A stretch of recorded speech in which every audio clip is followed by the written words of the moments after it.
Good Thursday morning, everyone. We're on the floor of the New York Stock Exchange with Jim Cramer. Jim, let's start with the markets. We're down slightly. How much of this is Apple related in your view?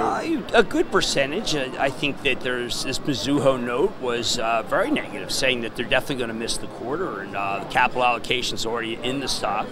A lot of it is also Procter & Gamble with a quarter that showed almost no growth whatsoever.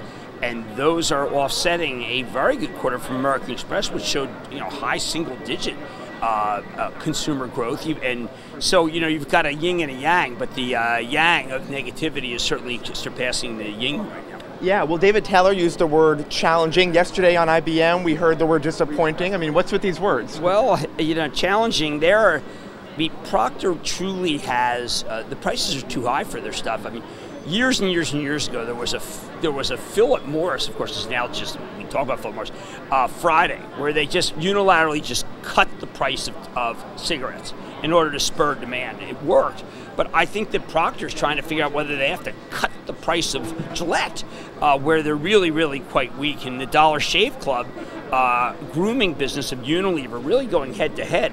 Now, they also seem to have problems in diapers. I mean, you'll see Kimberly down. There's also a note about Clorox, where saying the valuation is stretched. So you really have consumer product companies under tremendous pressure today. You have tech under tremendous pressure, but you've got finance finally lifting, particularly with this 4 rate hike talk. It is interesting. Typically, 4 rate hike talk would inspire people to think that there's going to be a recession, perhaps, and you would buy these soft good companies. But for the very moment, people are confused all over the place. I don't blame them. The tariffs are helping to confuse things. Raw costs going up. I'm calling it a ball of confusion day. Huh, interesting. Yeah. Meanwhile, Jim, last night on Mad Money, you talked about Acacia Communications, an important lesson for investors to read that 10K report. Yeah, and here's ZTE, is a very big cell phone company, and they were using technology from Acacia. A deal was kiboshed by our department, by authorities here on Monday. And then immediately, NXP, which we owned for Action Alerts, unfortunately sold at 125. It looks like the Chinese regulatory authority is going to end that deal, perhaps, because they can't seem to cure it. Qualcomm, remember, Qualcomm got a gigantic 80 and change bid if they were not going to do the NXP deal from Broadcom. And then bingo, what happens here? They don't get to close the NXP deal. They lost the Broadcom deal. So Qualcomm is under pressure today, too. So there's a panoply of things going awry. Meanwhile, Jim, tonight you have the CEO of Nucor on. I'm sure you're going to be talking about trade tariffs. Yeah, no, we own Nucor for Action Alerts, and those who are club members know that we think that they guided up basically for the second quarter. The fact is that they always tell you how they're doing.